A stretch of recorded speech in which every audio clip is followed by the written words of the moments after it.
kui mõnes suures asjas. Nii et seda Muhu osadust ka siin ma olen näinud ühel viisil, nagu Piibel ütleb, selline väike seemneivake, mis võtab aega ja lõpuks kasvab üheks viljakandvaks puuks. Aga aasta on olnud siis mõnes mõttes selline ühel viisil rutiinne, et iga kolmapäev me tuleme siia, oleme koos. Aga samas selles rutiinis on olnud alati väga palju põnevust, ootust, imelisi juhtumeid, terveks saamisi, inimesed on teinud otsuse järgida Jeesus. Et tegelikult need on väga suured asjad ühe inimese elus, kui need asjad juhtuvad. Aga mõned sündmused siiski on leidnud ka aset siin samas selle laua taga, mis ei olegi ainult seotud olnud ainult meiega, vaid palju laiema seltskonnaga. Kui oli juulikuu, siis juulikuu lõpus osad teist juba olid siin, osad veel ei olnud meiega liitunud, aga 27. juuli me otsustasime siis teha midagi, mida me pole selle eelneva aja jooksul teinud. Me otsustasime minna Muhu küladesse panema plakateid ja postkastidesse flyeri. Osad teist on siin laua taga ja mäletavad seda päeva hästi. Et see oli üks selline väljasirutus sellest hoonest ka natukene kaugemale kui ainult Ellamaa külakeskus. Ja siis me sõitsime läbi mõnedki külad koos ja sellest järgnevad paar korda käisid Riho, Jüri ja Anita veel jagamas flyeri. Et see oli üks võib-olla selline väljasirutus, mida me koos tegime. Siis 21. september oli siin samas Ellamaa külakeskuses Saaremaa ja Muhumaa vaimulike töötegijate oikumeeniline kokkusaamine. Nii et selline suur sündmus, osad teist olid siin kaasas ka, toimus, mis puudutas just nimelt sellist vaimulikku maastikku. Kogu Saaremaa ja Muhumaa vaimulikud olid siis koos oma töötegijate selle sama laua ümber. Siis meid oli rohkem ja tegime laua niimoodi pooleks. Aga see oli üks märkimisväärne hetk meie jaoks, kus siis koos sai palvetatud Muhu rahva pärast ja selle töö pärast, mida me siin teeme. 28. oktoober oli siis see õhtu, kui tervikliku tervenemise koosolek koos selle meeskonnaga toimus siin samas ruumis. Ja siis oli muidugi meil pandud natuke teistmoodi. Ja kes mäletab, siis see oli ka üks eriline õhtu siin selles paigas. Ja täna me istume selle laua taga ja meiega mul on väga hea veel liitunud Margit, Ahto on siin, Aavo istub seal, kes on, Ahto on esimest korda meie keskel sellisel viisil. Et tegelikult juhtub igal, võiks öelda, kolmapäeva õhtul, kuigi ta on rutiine, alati midagi väga sellist põnevat, midagi väga huvitavat, vähemalt minu jaoks. Ja need on siis olnud siin võib-olla sellised nagu suuremad ja laiemad tegevused ja muidugi Toidupanga tegevus, mida Anita ja Margit igal nädalal teevad. Et see on ikkagi valdkond, kus jõutakse päris mitmete inimesteni, kes tõeliselt vajavadki ka sellist abi füüsilises mõttes, et ongi leib vaja lauale viia ja toidulauda aidata katta. Nii et suur tänu Margitile ja Anitale, kes selle eest on hoolt kandnud. Ja mida me veel tegime, on minu jaoks ka üks väga oluline samm. Me oleme sirutunud ka juba välja Gruusiasse. See võib tunduda uskumatu, aga just nimelt. Me oleme toetanud Gruusias toimuvat lastelaagrit ja noortelaagrit. Ja mõlemat laagrit toetasime 200 euroga. Panime kokku missioni ohvri ja saatsime selle, et laagrid saaksid korraldatud. Ja need laagrid on ilusasti toimunud ja hea tagasiside. Mitmed lapsed on leidnud ka oma südamesse rahu, leidnud Jeesuse oma ellu. Nii et siin iga teie väike panus annab kokku ühe suure märkimisväärse osa tegelikult mõne inimese ellu. Ja see on olnud nagu üks väljasirutus ka väljapool Eestit üleüldse selle sama väikese kena sõnumi õhta inimestega. Ja vaatasin siis ka, et kes selle aasta jooksul on meiega liitunud ja päris tore seltskond on siia laua ümber kokku saanud ja ma ise usun, et aastal 2023 on neid tulijaid siia veelgi. Aga Ervin on tulnud meile 2022 aastal. Ervin istub seal, kõik ei tunne, Ervin võib käe tõsta, te võite käe tõsta, kui te nime kuulete. Siis õige pea, kui Ervin on meie keskel, liitus meiega Allan. Allan istub täna seal. Ja peale seda, kui me olime teinud selle väljasõidu siin Muhu küladesse, siis üsna kas järgmine või ülejärgmine kord oli juba meie keskel Milvi ja Rita. Neid täna küll ei ole siin, aga Milvi ja Rita ühinesid meiega. Läks mõni aeg edasi, siis tuli Janne ja Aada. Jah, mõlemad on siin. Ja siis oli hetk, kui meiega liitusid Mark, Merlika, Eeva, Noa ja siis nende väike lapsuke ka. Nii et enne neid veel oli paar korda Toomas meiega koos. Ja täna on Toomas ja Margit meiega koos. Nii et ma lugesin kokku, et 13 inimest olid, kes liitusid eelmine või nüüd sellel aastal meie kena sõnumi õhtaga. Ja mul on tegelikult iga kuu välja toodud, ma võin selle välja lasta, kes millalgi on osalenud mingil õhtul.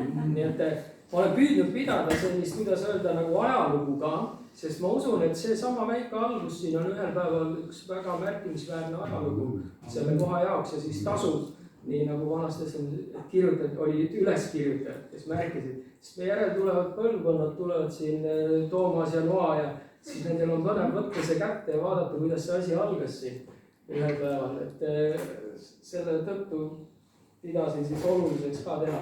See ei ole võib-olla 100%, sest ma ise ei ole olnud kogu aeg kohal, aga mul on nii hea meel, et meiega on Veljo. Tema on see arhivar, kes on kogu aeg, kui ta vähemalt kohal olnud, kõik asja jäädvustanud ka ilusasti nii-öelda arhiivi jaoks nii pildimaterjali kui videomaterjalina. Aga kokku on käinud läbi sellel aastal inimesi meie keskel erinevad nimed 37 inimest. Nii et kui nüüd hakata nagu mõtlema, siis võib ütelda, et päris palju asju on ikka juhtunud. Et kui niimoodi igapäevaselt käid, võib-olla ei hooma või ei pane tähele kõiki neid detaile. Aga tegelikult on jah, päris märkimisväärne hulk juba olnud siin laua taga. Ja siis ma huvi pärast tegin omale statistikaga, kes siis kõige nii-öelda arvude poolest rohkem on olnud kohal. Ja mis te arvate, kes see inimene võiks olla? Jah, vastab tõele. Anita, vähemalt minu andmetel oled sa 48 korda olnud kohal. Mul on maja võttis. Teist ja kolmandat kohta jagavad siin 45 korraga Maiu ja Veljo. Nii et ja siis kohe järgneb neile Meelis. Aita on rohkem käinud. Ei, Meelis on 36 korda käinud. Ennem käima kui mina. Jaa, nii et kui niimoodi vaadata, siis tundub päris põnev. Siis mõtlesin, huvitav, kes 2023 nüüd rekordi püstitab. Et see on nagu väga selles mõttes huvitav olnud, et me oleme nüüd 2 ja natuke rohkem aastat siin koos käinud. Ja me alustasime 5. Ja kui sa nüüd mõtled 2,5 aasta jooksul 37, pluss veel muidugi, kui hakata mõtlema eelneval aastal kõik need Next Stepi üritused, mis me aitasime siin lauluväljakul, korraldasime ürituse, eks ole, aitasime kuud ära laulud. Et see on muidugi 2021 aasta lugu. Aga sellel aastal ka päris palju toredaid asju on juhtunud. Nii et päris põnevusega juba ootan seda uut aastat 2023, mis kõik saab juhtuma. Nüüd vahepeal on valmis ehitatud Muhus liivakeskuses uhke hoone, kes teab, võib-olla on üks hetk meie nii-öelda rännak nagu Vanas Testamendis oli sinnapoole, me ei tea täpselt, mis juhtuma hakkab, aga põnevust on, sest juba sellel aastal päris palju põnevat asju juhtunud.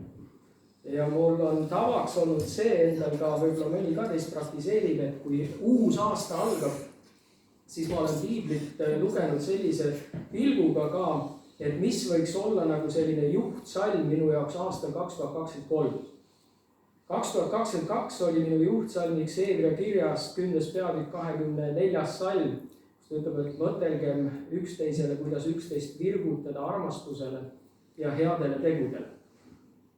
Ja see on nagu üks salm olnud, mida ma olen hoidnud siis iganes, kus ma siis liigun või ringi käin, omal nagu kogu aeg kaasas ja see on mul kirjutatud ka kodus seal, kus minu kabinet on, alati seina peal, kui ma hommikul alustan päeva, siis see salm on mul seal. Mõtle mitte ainult iseendale. See oli ka salm, mis ma tahtsin, et mul oleks nagu üks väljakutse. Et see ei oleks minu jaoks nagu mugav salm, millega ma olen nagunii harjunud. Aga salm, mis võiks esitada mulle väljakutse ja panna mind natukene nagu sellise tegutsemise osas ka. Et mitte ainult mõelda iseendale, vaid mõtelgem üksteisele. Kuidas üksteist virgutada armastusele. Ja olen püüdnud siis hoida ka, et iga kord, kui ma siia ma vähemalt kellegiga suhtlen ja mõtlen, kuidas ma saaksin teda innustada armastusele ja headele tegudele. Nii et see on olnud nagu üks suhete salm minu jaoks sellel aastal. Ja suhted teadupoolest on ju alati valdkond, kus meil on vaja erinevate inimestega suhelda. Ja see ei ole alati kerge või mugav, aga see on alati midagi, milleta me ei saa selles elus hakkama. Suhted. Nii et ma mõtlesin, ja ma ütlen tänagi veel, et kui päev lõpeb, kellel ma midagi saaks öelda sellist, mis õhutaks teda armastusele ja headele tegudele. Nüüd, mis on 2023 aasta minu juhtsalmid, seda veel ei ole, aga mul on 3 päeva aega. Ja ma kindlasti leian selle piiblist ülesse. Ja no ma ütlen, minu jaoks on see, et see peaks olema natukene sellisest mugavustsoonist välja astuminega. Mille pärast? Sellepärast, et see arendab mind kui inimest ka. Selles ühiskonnas arvestama teistega. Et me oleme üksteise kõrval iga päev, igal hetkel. Ja alati ei ole hetked kõik ühesugused, meeldivad. Vahel on erinevaid elusituatsioone, on need sinu abikaasaga, töökaaslasega, koguduse kaaslasega, kellegi iganes. Aga nagu Kristuses, mida ma nägin, oli see, et ta tuli teisi teenima ja ütles, et see on suurem kui see, kui teda teenitakse.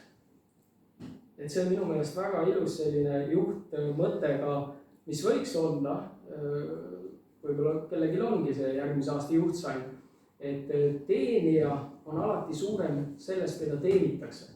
See tundub nagu kummalisena ja selles maailmas on hoopis vastupidi, et see, keda teenitakse, see on ju suurem. Et teenijad on ju need, kes, aga Kristuses on nagu see asi hoopis teistpidi. Kristus ise tuli ja ta teenis meid. Ja ta teenis meid selle maani välja, et ta lausa läks ju Kristi surma, nii nagu Roveina laulis meile ka. Ja ta teenis selleks, et meie võiksime olla täna vaba Kristuses. Ja võimalik, et seda salmi tasub lisaks kõigele teistele salmid seal korral alati hoida nagu ees, et ma olengi kutsutud teenijaks. Ja teenija vähemalt Kristuse silmade läbi on alati suurem sellest, keda teenitakse. Et sellised mõtted, kui ma mõtlesin sellele läinud aastale, mis nüüd kohe läbi saab, olid mu sees ja mõtlesin, ma jagan neid täna teiega.